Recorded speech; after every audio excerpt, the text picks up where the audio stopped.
I have to make a confession.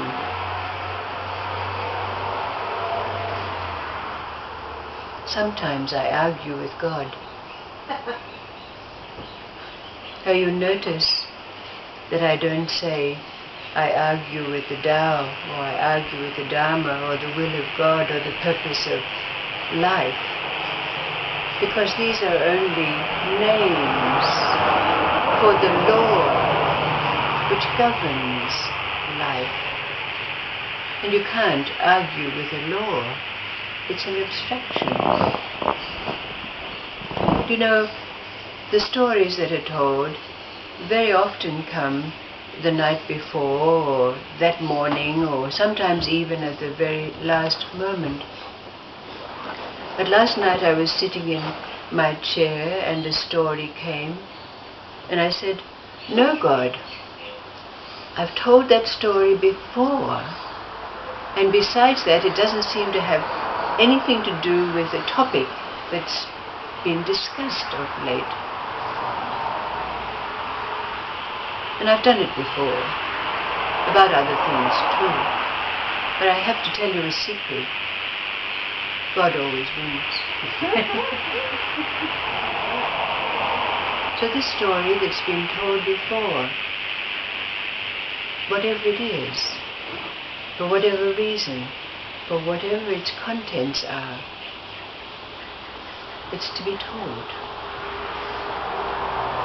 This story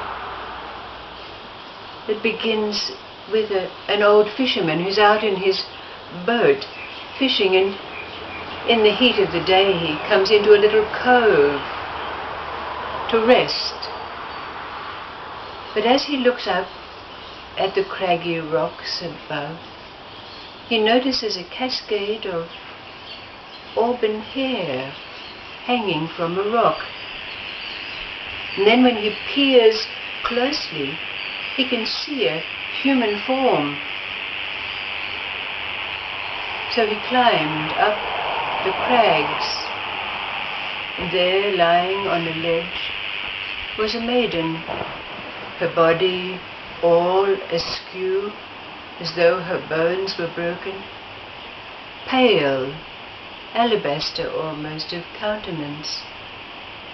He very gently lifted what he thought was her broken body and carefully carried it back to his little boat, and then he rowed his boat back to his house and carried the young maiden indoors and said to his wife, "I don't know what we're going to be able to do, she's barely alive."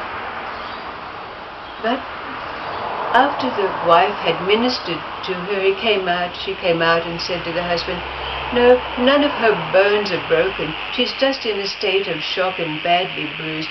We'll take care of her. She'll be fine." Well, in the middle of the night, the fisherman's wife was woken by the great sound of crying. So she rushed into the room where the maiden had been lying, and she was sitting up in bed, crying, saying, "Where is my baby? Where is my small man, my small boy?" Fisherman's wife tried to placate her. "You're very sick, you've had a very bad fall, you must be quiet and peaceful so that you can heal." "No, I've got to find my child." Finally, fisherman's wife went into her husband and brought him out, and they tried to convince her, "You must rest, you must take care." And then the maiden told them that she had wrapped her little boy very carefully in swaddling and nestled him in between rocks while she went off to get water. She said, "I've got to find him. I've lost so many. I cannot lose my baby." So, with all the resistance of the fisherman and his wife, the young girl got up and set off to find her child. She stumbled along.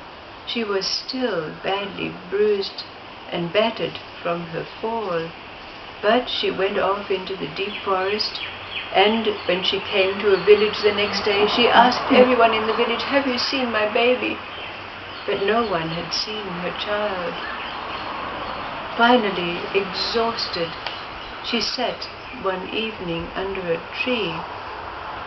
And not far away from where she was sitting, a group of gypsies had made their camp, and several of the little gypsy children who were playing nearby saw her and saw her bedraggled state, and they went off to tell their parents, and the parents came, and seeing the state of this poor girl, they carried her over to their caravans, and they gave her a bowl of stew, and they listened to her as she begged them, "Please, will you help me? I have to find my baby boy." "Well," the gypsies said, "we cannot help you because we're moving our camp this very night, but the camp to which we're heading has an old woman who may be able to help you." So the young girl went along with the gypsies, and when they arrived at the camp, she was immediately taken to an old woman with white hair, sitting by a fire that had already been established. And the old woman looked at her and said, "What is it, my child? Sit, tell me your story." So the young girl sat down and poured her heart out to the old gypsy woman, telling how she'd been orphaned at an early age, and at 16 she'd met and married a handsome farmer, and 2 years later they were joyful, overjoyed at finding they were going to have a child. But 2 weeks before the child was born, her husband died of a fever. So when her child was born, she was left all alone. She begged the old lady, "Please, please help me find my baby boy." The old woman threw some herbs onto the fire and went into what you could say was somewhat of a trance. And when she came out of her trance, she said to the girl, shaking her head, "I cannot help you. Your child has been taken by the fairies of the night, taken to their realms, deep in a mountain side." The girl began to cry and weep, "Please, please, you must help me find my child. I've lost so many, I cannot lose my baby." The old woman sighed and said, "We gypsies know the way of nature, but we do not know the way of the occult realms. But I'll see what I can do. You rest now." The old woman sat by the fire all through the night, throwing herbs now and again. Then in the morning she said, "I think I can help, but it will be up to you now." She said, "You know the fairies. These folk are great people of spells, but they are not able to create for themselves. So they have to steal things from others. Now, fairies like to steal things that are rare and unusual and special. So you have to find 2 things that are extraordinary, that will allow you first to get entrance into the fairy realms, and then to be able to get your baby back. It's up to you. You must find those gifts that are to be given." So the girl set off, and she wandered back into the forest, looking for the path to that mountain which had been seen by the old gypsy woman. And she thought. She cast back in her mind to the memories of the stories, the myths that had been told to her as a child. And one myth somehow she remembered was that of a downy cloak. And then she remembered a golden harp. She couldn't remember the stories, but she remembered that these too were precious and extraordinary articles with great significance. So she had a plan. First of all, she went down to the cliffs, and there she found the old nests of birds. And she collected all the fine down that had been left behind when the babies had left their nests. She gathered a great pile, and then she took her auburn locks and she cut them, and then painstakingly she threaded each of the little feathers onto her hair until it had made a cloak, which when the breeze came along lifted and wafted.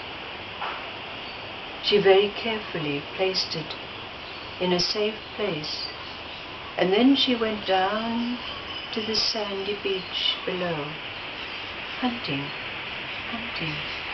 until she found the dried carcass of a seal, just the right shape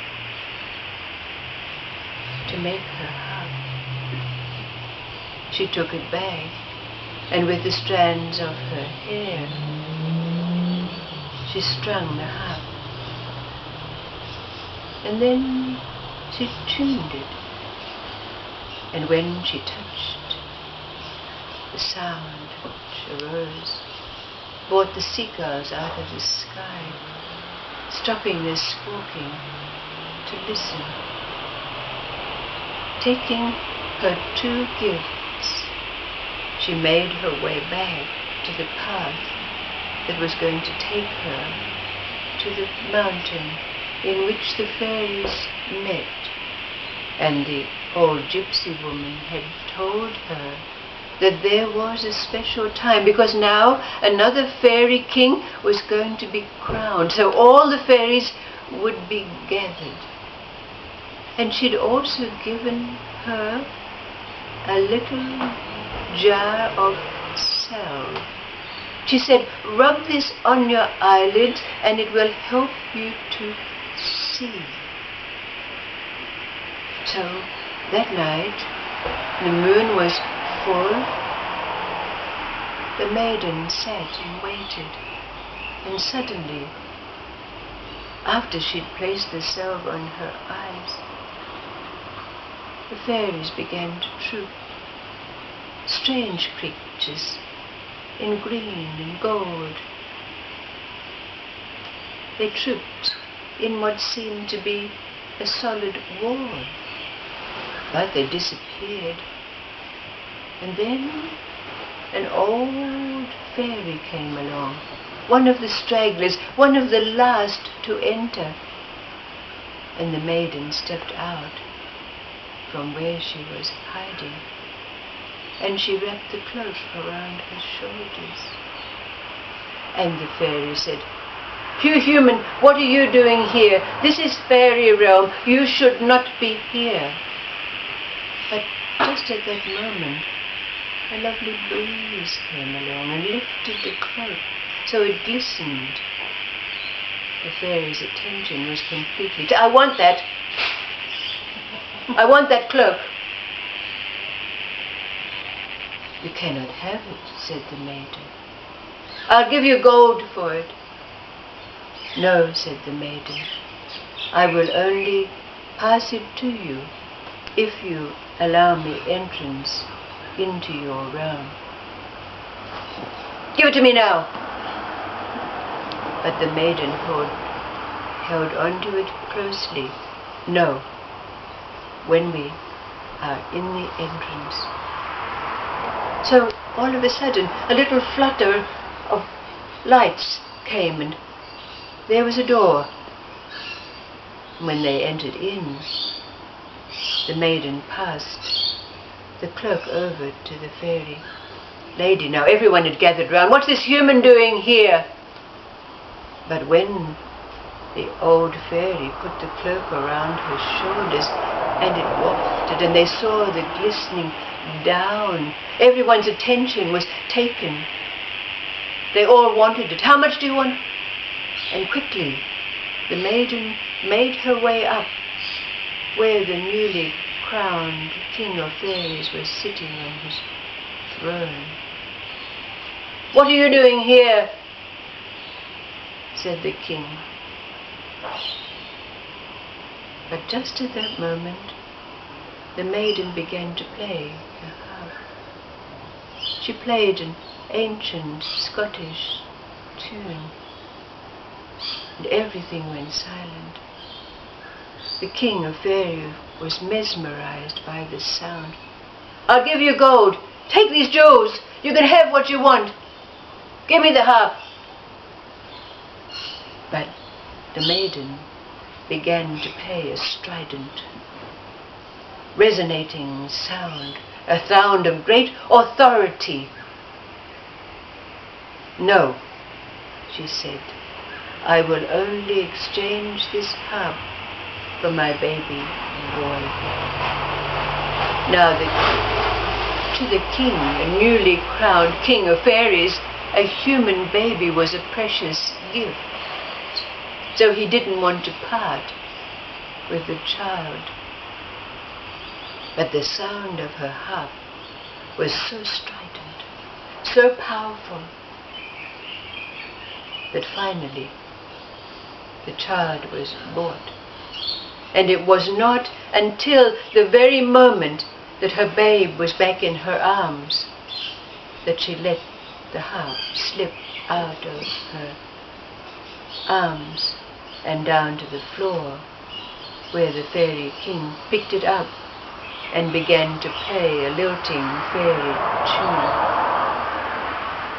All of the fairies gathered around to hear the amazing sound. So the maiden, now carrying her babe in her arms, was able quickly to leave that realm. She hastened through the forest and made her way back to the house of the fisherman and his wife, who had invited her, please come back and stay with us. And so she did, and remained there happily with her boy for the rest of her days.